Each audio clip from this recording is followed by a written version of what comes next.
Hi everyone, my name is Menna. I'm from the University of Warwick. Today I'm going to be presenting some joint work with Timo Fetzer and Ludovica Getze. The title of the paper is Distributional Implications of Policy Responses to the Energy Crisis, Lessons from the UK. So, as many of us here will have experienced, the UK residential housing stock is incredibly old and inefficient. This figure provides some indication of how hard we have to work here to keep our homes warm. It's plotting the heat loss within homes across several countries in Western European countries. And what we can see is that the UK ranks quite poorly relative to some of its neighbours. One implication of having a relatively inefficient housing stock is that certain households will be highly exposed to energy price rises of the kind that we've seen in the past couple of years. This makes the UK a very interesting context in which to study the effects of energy prices, as in many ways it represents a kind of worst case scenario. So in this paper, we look at two different research questions. First of all, we examine where the energy savings potential lies within the UK. Secondly, we're going to look at how policy can impact the incidence of energy price shocks, as well as incentives to invest in energy efficiency upgrades. To do this, we developed a novel measure of energy consumption for properties in England and Wales. We then use this to project the distributional impact of different policy interventions to energy prices. So the principal source of database that we use in this project is the database of energy performance certificates, or EPCs, which some of you may already be familiar with. So EPCs provide residents information about the energy efficiency of their buildings, and they've been a legal requirement for all buildings since 2007. Within your EPC, you will see an estimate of average energy bills in your property. You will also be given recommendations of measures to improve the energy efficiency of your property and estimates of how these upgrades might impact your energy bills. So for example, if your property doesn't have double glazing, this might be recommended within your EPC as something that you could do to make your energy bills cheaper, and you will be given an estimate of the effect that this will have. We combine this data on estimated energy bills from the EPCs with historical fuel prices from the time at which the EPCs were lodged to generate estimates of energy consumption in kilowatt hours. We then combine these kilowatt hour measures with current fuel price data to estimate the current energy bill of a facing household. So this sounds like something that's very simple, but it is made more complicated by the fact that different households face different energy prices depending on the specific energy system of your house. So for example, most households are heated using fuel, but some using gas, while others are heated using electricity or even oil. And this also differs for the energy you consume for hot water, the energy you consume for heating, and the energy you consume for lighting. The massive benefit of the EPC database is that it contains all this granular information on the energy system within a household, which allows us to perform the correct mapping of households to fuel prices for each different method of energy usage. On the other hand, one downside of the EPC database is that coverage of properties is at around 50 to 60%. Secondly, the bill estimates included in the EPC database are based on an engineering model which take into account the physical attributes of your property, such as whether you've got double glazing, whether you've got insulation in your roof. But this means that they ignore other drivers of fuel bills, such as whether you use a dishwasher, how many people live in your house, etc. To address this second point, we augment the kind of technical model-based estimates of energy bills into alternative sources of energy consumption data, which are based on meter readings, meaning that they reflect actual patterns of energy consumption by households.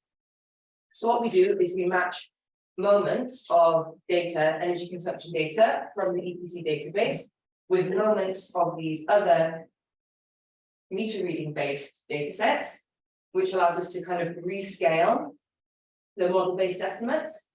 And we are able to do this separately for properties with different combinations of property characteristics and in different postcodes. So this is something that we treat very carefully in the paper, including via an out-of-sample validation. But for now, I can just give you an indication of the goodness and fit that we achieve. So here I'm plotting our augmented EPC derived measure of total energy consumption on the x-axis against the meter reading based measure of energy consumption on the y-axis. And here everything is averaged at the MSOA level. So here an MSOA refers to an administrative unit containing around 8,000 people. And we see very close correspondence between the two measures. But as I said previously, this is something that we discuss in a lot more detail in the papers. So on this slide, I map the measures that we arrive at for energy consumption and potential savings across England. Here, potential savings just means the difference between your current energy bills and what your energy bills would be if you adopted the recommended measures.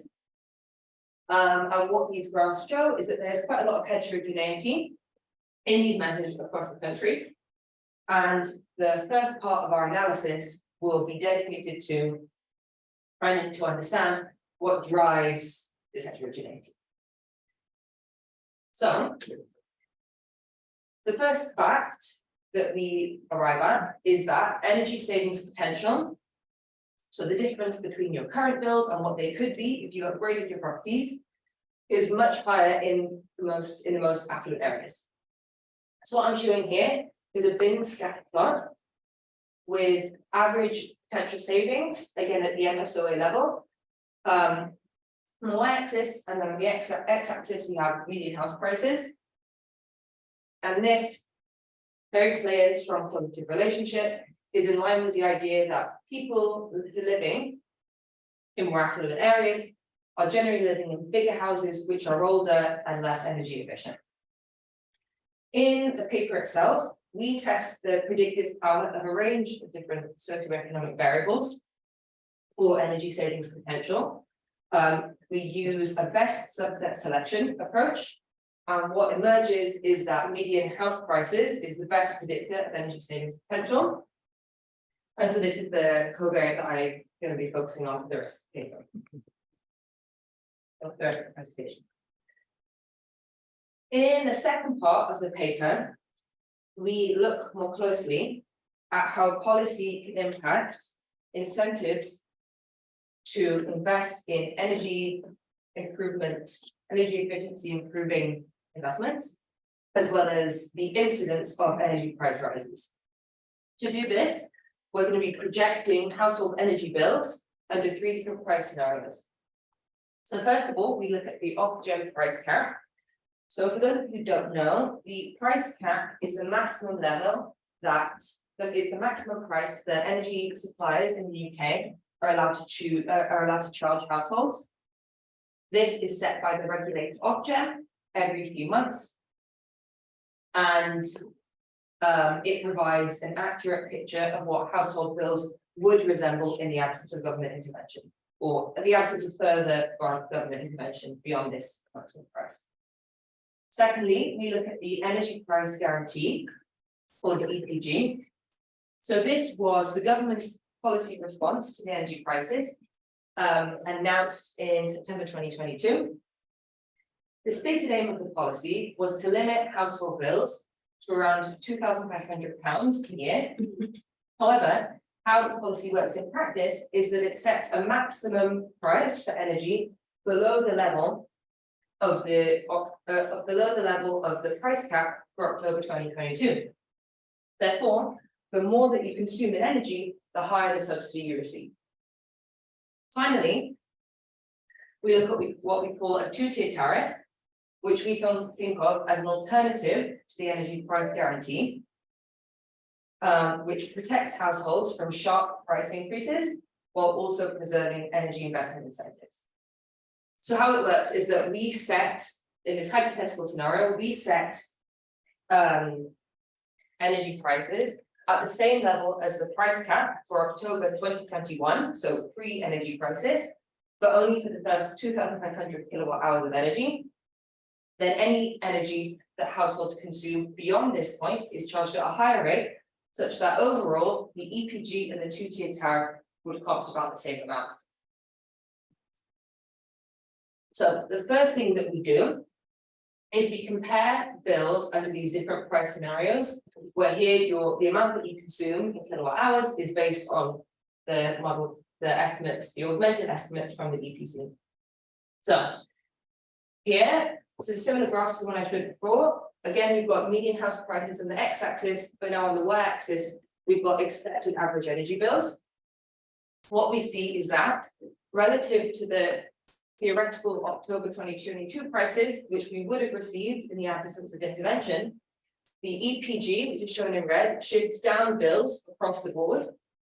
However, the slope with respect to median house prices becomes slightly flatter, meaning that households in areas with high median house prices experience a larger subsidy. By contrast, the two-tier tariff, our alternative policy proposal, also shifts down bills to everyone. However, the slope compared to the blue line, which is October 2022 prices, slightly increases, indicating a more targeted form of support. Next, we look at how these different policy proposals could impact incentives to invest in energy efficiency upgrades. To do this, we again are going to look at average potential savings on the y-axis, an increase in which would signify an increase in your incentive to invest in energy efficiency upgrades. So this graph, again, looks very similar to the one that I just showed you. Compared to October 2022 prices, the EPG shifts down energy savings potential for households across the distribution, because everybody is, because the incentives to invest, for example, in double glazing, are weaker for everyone because now energy is cheaper. By contrast, the two-tier tariff maintains higher levels of energy savings potential, but whereas the slope is flatter for the EPG, it becomes slightly steeper under the two-tier tariff, meaning that people who live in the more affluent areas experience actually an increase in their incentive to invest in energy efficiency upgrades. So this brings me to the conclusion of my presentation. What we have talked about here shows that there is a large untapped energy savings potential in the UK. However, this is not reflected in the current path of UK policy. Overall, we estimate that the EPG reduces energy investment incentives, energy efficiency investment incentives by about 30%. So secondly, there are very many different options for policy in terms of alternatives to the EPG that would protect households from sharp price increases whilst preserving investment incentives for households at the right tail of energy consumption. The two-tier tariff idea that we presented here is just an extremely simple alternative to the EPG, and we show that even this very simple, like immediately implementable version of an energy policy reform does a lot better, we think, than the government's current response. Finally, even as the UK emerges from the current energy crisis, the question of preserving incentives to invest in energy efficiency upgrades for households will remain absolutely central in light of our commitment to net zero, as well as the risk of future energy crises. Thank you.